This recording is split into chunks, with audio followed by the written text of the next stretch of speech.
Halo teman-teman, perkenalkan saya Angelina Yubiliani Ilata, mahasiswi semester 5 Program Studi Biologi Fakultas Sains dan Teknik Universitas Nusa Cendana Kota Kupang. Di video kali ini, saya akan menjelaskan mengenai siklus biogeokimia. Perlu diketahui bahwa siklus biogeokimia di muka bumi ini ada 6 siklus, yaitu siklus fosfor, siklus karbon, siklus oksigen, siklus air, siklus nitrogen, dan juga siklus sulfur atau belerang. Namun pada kesempatan ini, saya akan mengkhususkan untuk menjelaskan 2 siklus saja, yaitu siklus nitrogen dan siklus belerang. Siklus nitrogen. Nitrogen merupakan unsur penyusun udara atau atmosfer terbesar.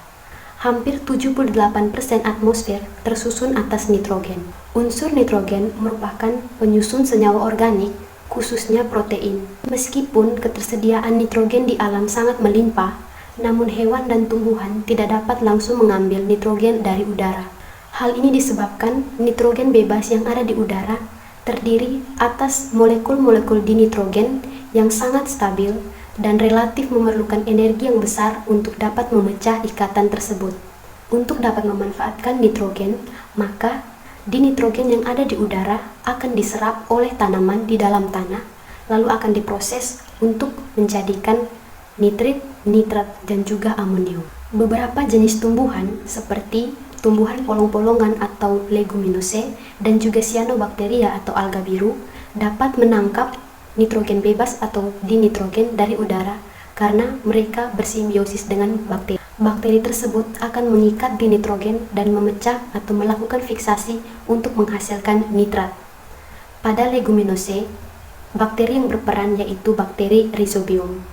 Di dalam tanah juga terdapat nitrogen yang sudah mengendap dalam bentuk amonia. Amonia ini akan bereaksi dengan air dan akan menghasilkan amonium. Amonium yang sudah dihasilkan akan mengalami oksidasi untuk menghasilkan nitrit.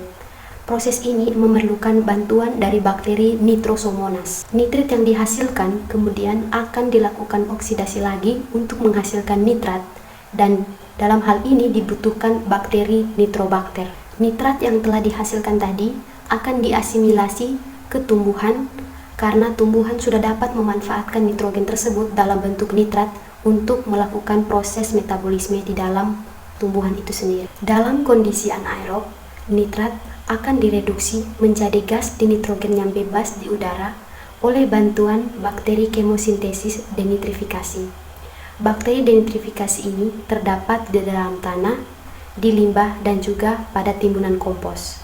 Senyawa nitrogen yang terdapat pada tumbuhan dapat juga terakumulasi pada hewan maupun manusia melalui rantai makanan.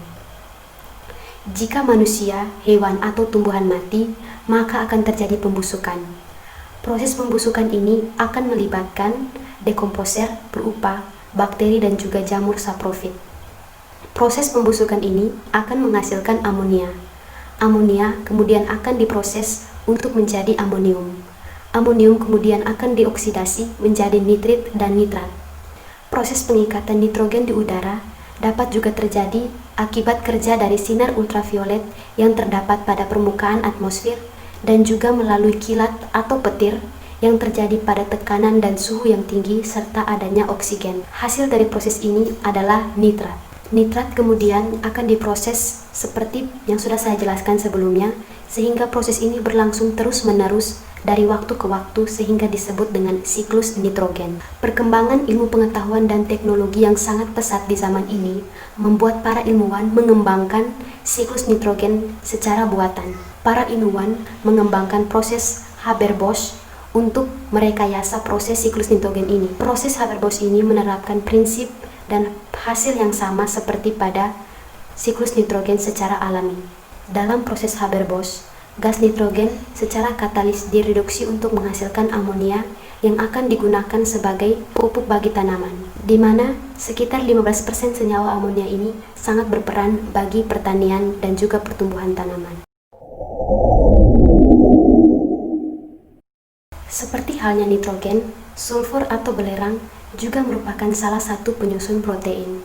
Di lingkungan, sulfur ditemukan dalam bentuk dimetil sulfida dan juga sulfur dioksida. Sulfur dioksida ini umumnya dihasilkan oleh aktivitas gunung berapi serta proses-proses industri yang menghasilkan buangan berupa asap. Di udara, sulfur dioksida akan bereaksi dengan oksigen dan air membentuk asam sulfat yang akan jatuh ke tanah, sungai maupun lautan dalam bentuk ion-ion sulfat bersama air hujan. Selanjutnya, ion-ion sulfat yang ada di dalam tanah akan diserap atau diasimilasi oleh tumbuhan untuk melakukan sintesis protein.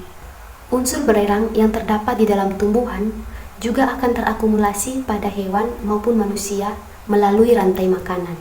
Ketika hewan dan tumbuhan mati, bakteri-bakteri anaerob di dalam tanah akan mereduksi ion-ion sulfat dan menghasilkan gas hidrogen sulfida yang berbau seperti telur busuk dan sama beracunnya dengan sianida.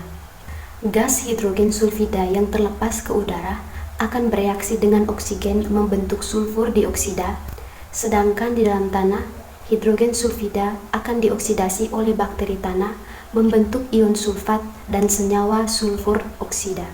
Sisa-sisa makhluk hidup lama-kelamaan akan menumpuk di dalam tanah dan menghasilkan fosil.